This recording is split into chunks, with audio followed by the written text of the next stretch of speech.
I'm ChosenArchitect, and this is All the Mods 9, and today we get into the Chunk Destroyer. Hopefully you guys are ready.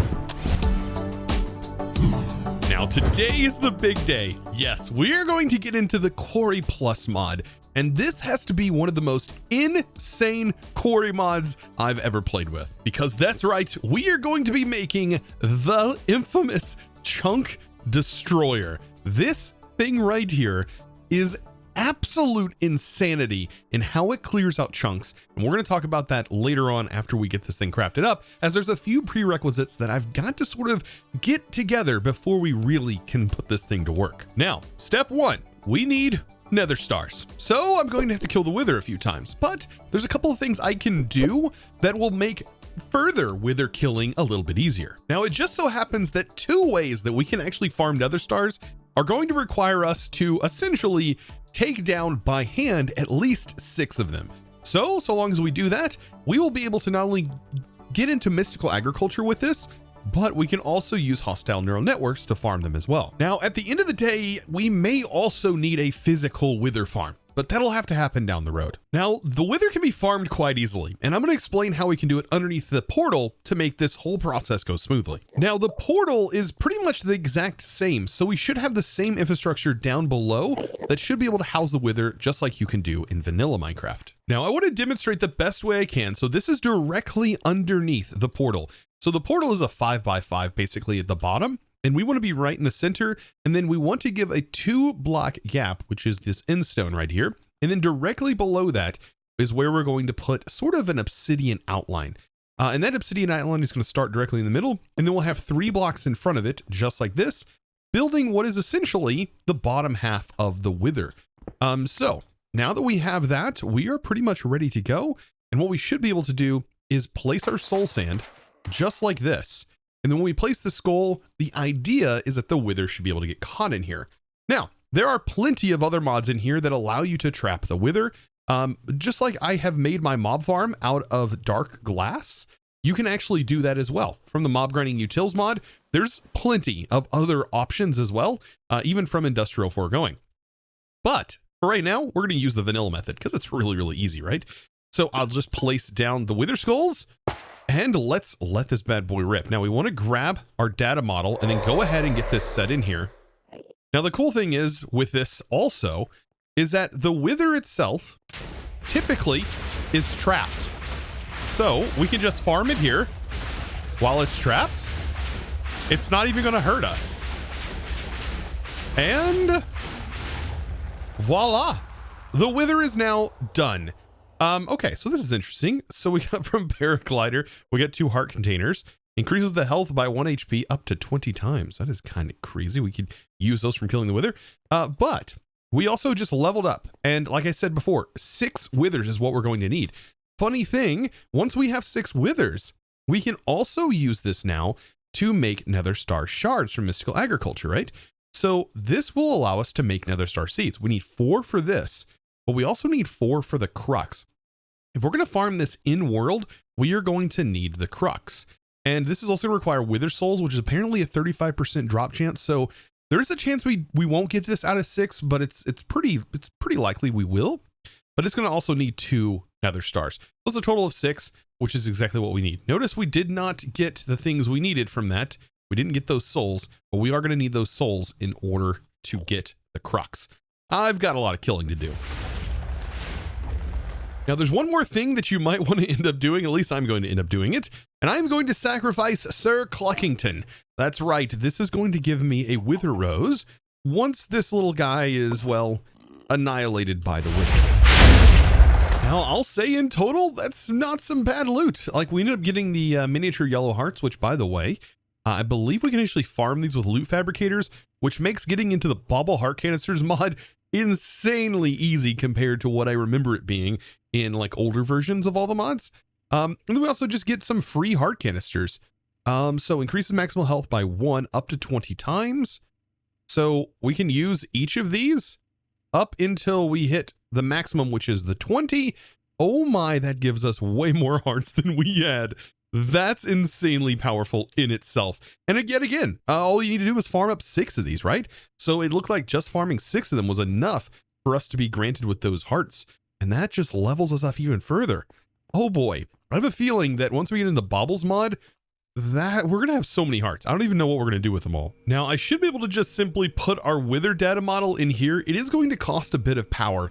This requires 2,560 FE to run. So yes, I'm gonna work on actually just replacing all of these. And I've also made seeds, by the way, for up to the emerald tier of the Power mod. So I do have most of this stuff ready to go and automated. So making the upgrading magmater shouldn't be too difficult. So there we go. We now have 9 of these spirited magmaters. These, by the way, produce 8,000 FE per tick, which is way more than enough. And I went ahead and just used the recipes. Unfortunately, because I have refined storage, it doesn't really work well with the ones that already have like stuff stored in them, such as power. Now with applied energistics, that's a different story. It actually works with the power mod really, really well. Refined storage is lagging a little bit behind in that department. I'm pretty sure. I've not really tested with using the not exact mode, as that might actually help, because that's how you would manage it with the applied energistics mod. Now this also means I should definitely upgrade my ender cell from hardened up to spirited as well. So we now have our ender cell, which is what goes on, and then we shift right click to send our power into here. This is going to store up to 410 million FE in here, and now supports a transfer rate of 400,000, which means we should easily now be able to support most of our power and add on to this if we want, or expand into any other power solution. Oh, and by the way, our ender gates, even if they're hardened, it doesn't really matter what tier they are, they will all work with this. You just kind of keep in mind the transfer rate of these hardened ones, right?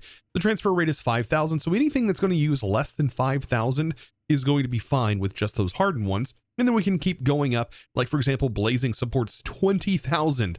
And so blazing supports way more than most modded items even transfer. So you're going to be fine. But of course, you can always go up to spirited, which then just transfers ungodly amounts of power. And just to think, this is not even the top tier. Now, let's go ahead and get this nether star set up. So I'm going to need my crux.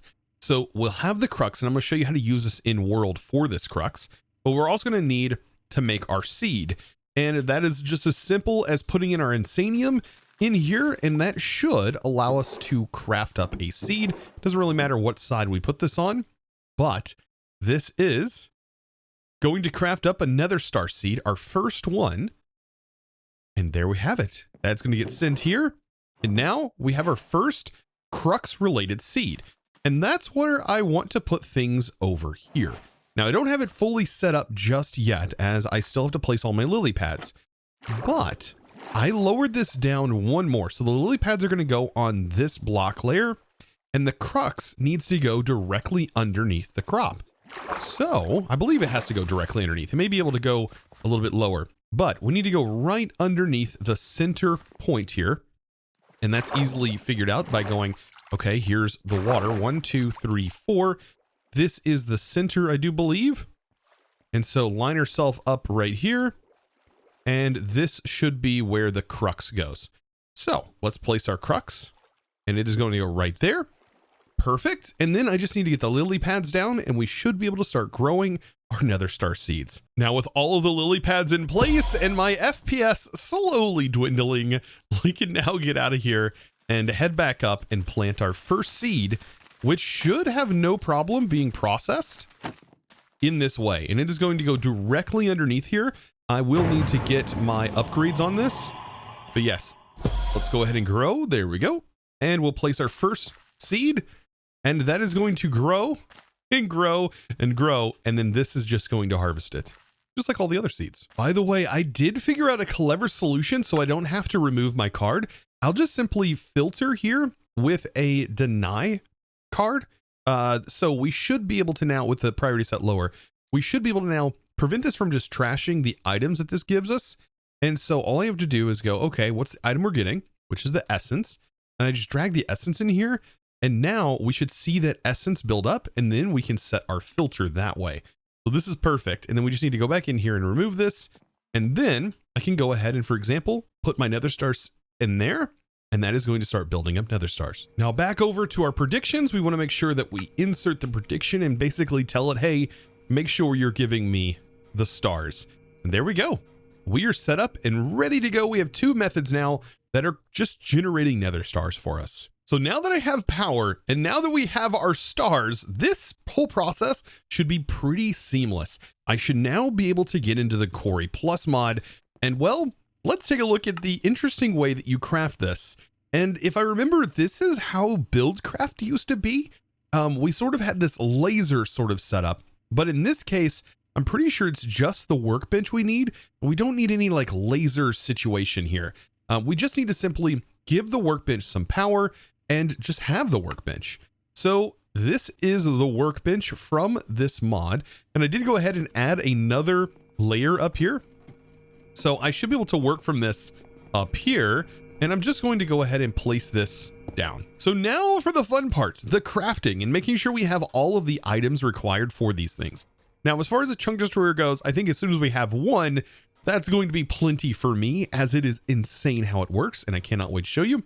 But the chunk destroyer itself, we have to give it all of these items, which means we're going to need to make markers, right? And it doesn't really matter the tier. It can be any of these. So you can actually just do the regular markers, these ones right here. So the flexible ones, but they are going to require all of these items, right? So we're going to need to make sure we know what these items are, get those crafted up. So let's go ahead and do this one first.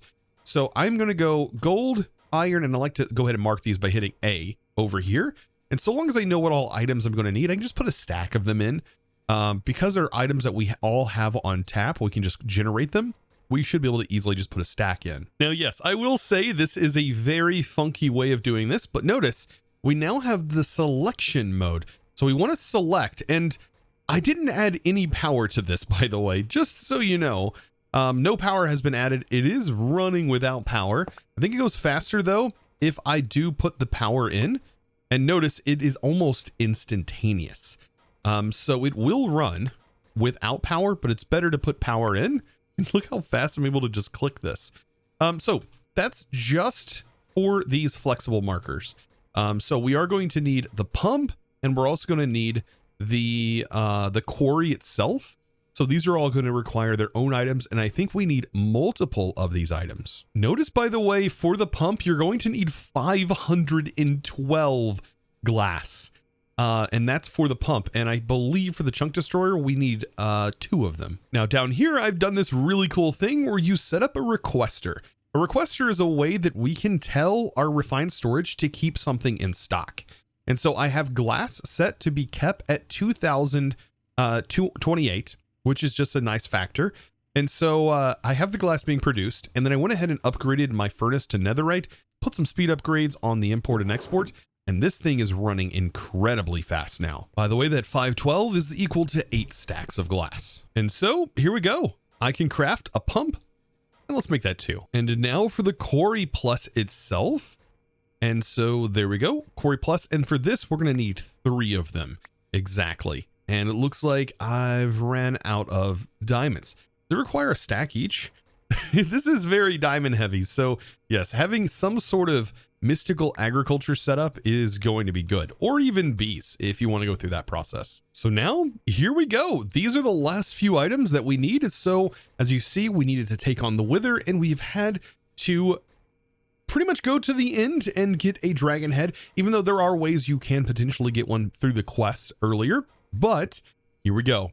The chunk destroyer. This thing is something else, and is going to be our goal or our guide that is going to help us get Unobtainium. That is sort of the main reason I want to use this, as Unobtainium can be a rather tedious thing to find, but not with this chunk destroyer. Now, to be able to find Unobtainium, we do need to go to the End Islands, and I've searched for the End Highlands. Now, the End Highlands are what's going to allow us to find this stuff. Now, it's best, though, if you find it in city, as you're going to have a lot bigger End Highlands, but it looks like there's an End Highlands literally right here. So this is all pretty much End Highlands for the most part, which means we should be able to set this thing up, and we should be able to farm this. This is going to be kind of ridiculous, and I'm going to demonstrate why. First of all, we need to get rid of this guy. There we go. These guys are going to be incredibly annoying. But right here, I'm going to place down my chunk destroyer. Uh-oh, we're being teleported by something. I think we should be good right here. So I'm going to place it down, and by default, it's just going to outline this chunk, but we can go in here and we can start to assign this different spaces. So we can extend out, and you can kind of see how this is going to go, and you can even go negative. So if you don't want to mine out the chunk that this is actually in, then go for that. And then we're going to extend this out. Let's go ahead and extend and do this entire area here. And let's just see.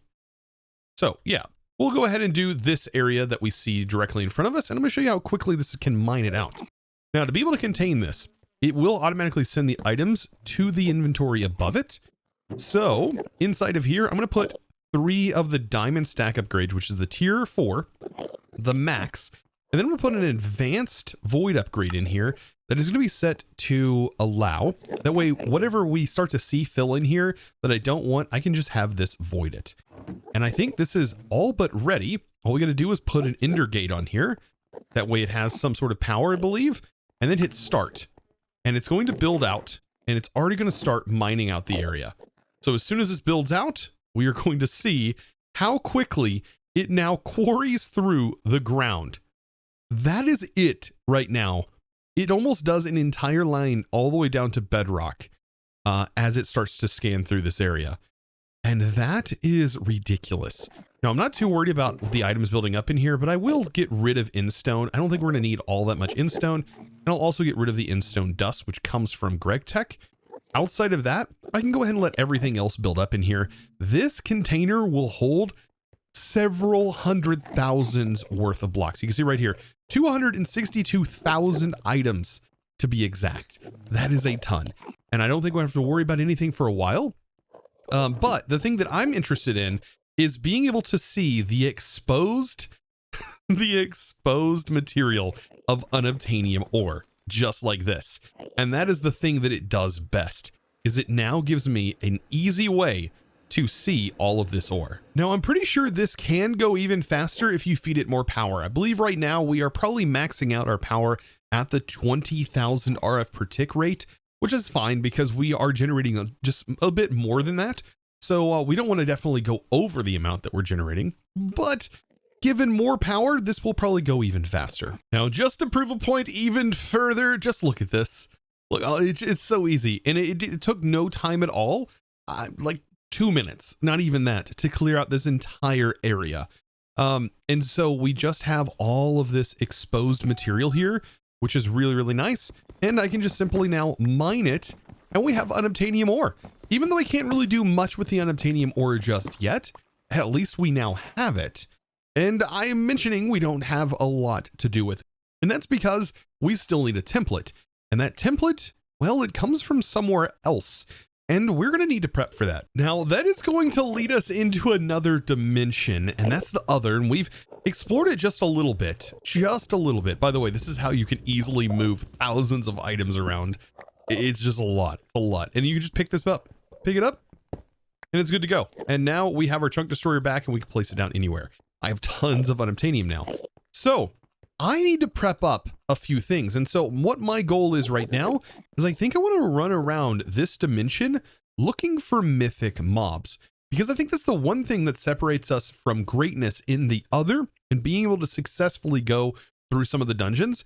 And that is making sure that we are kitted out to our fullest ability. And to do that, I think we need to get mythic on our gear, and we need to use apotheosis to completely transform how powerful this stuff is. And so for me, that means sort of waiting around for some of these mythical bosses to spawn. So perfect. One just spawned right over here, and this should be an easy one for us to take out. Yep, if we just use our jetpack. Honestly, I feel like the apotheosis bosses are nothing compared to these Endermen. But yes, we will just simply chomp away until its gear completely drops. And that is going to be how I farm this. It's going to take a while, but it's worth it. And voila, right there. So yes, with this gear that it dropped, I'm able to break it down and use it to upgrade our current gear.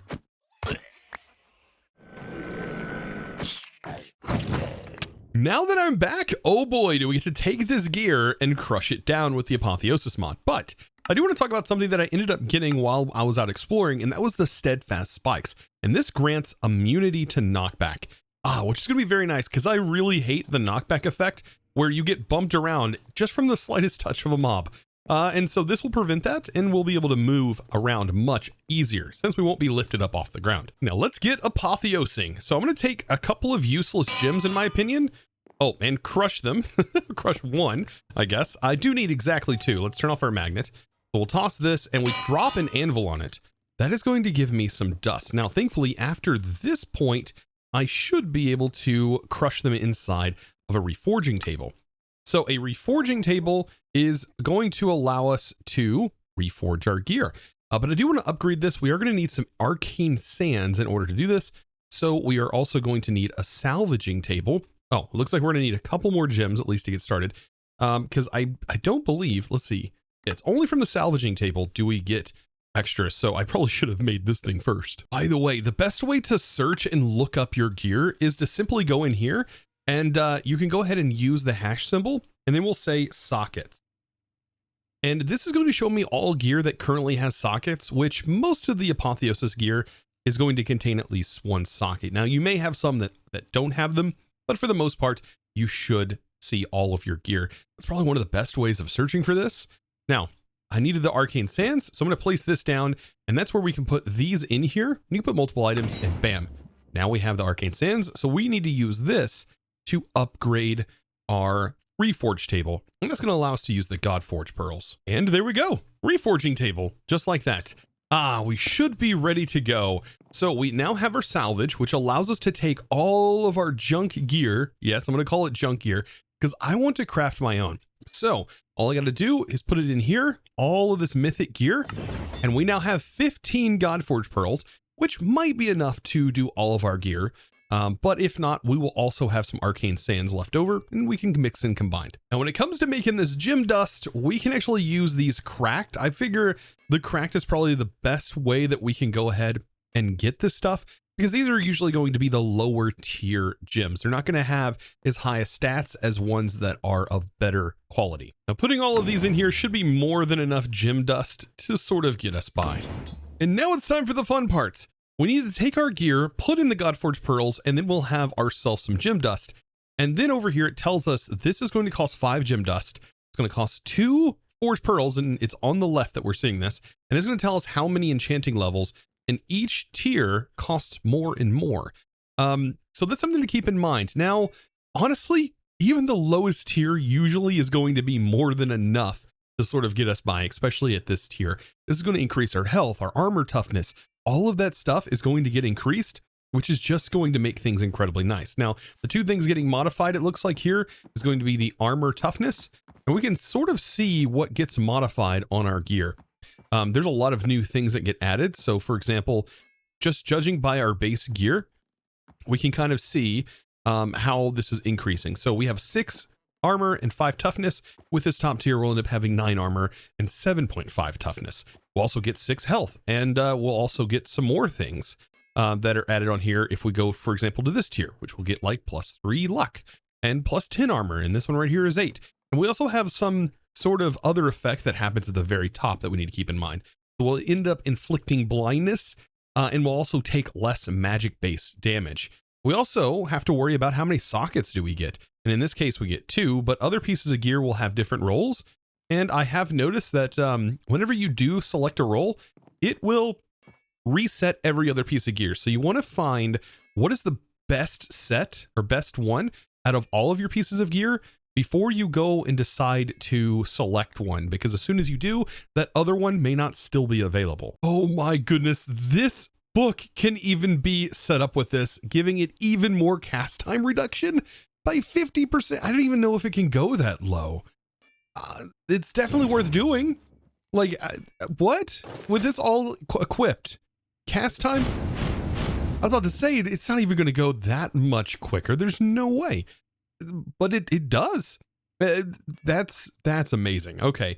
I haven't done my sword yet, even though I think I have just enough to see. This is going to give us increased attack speed, which is great.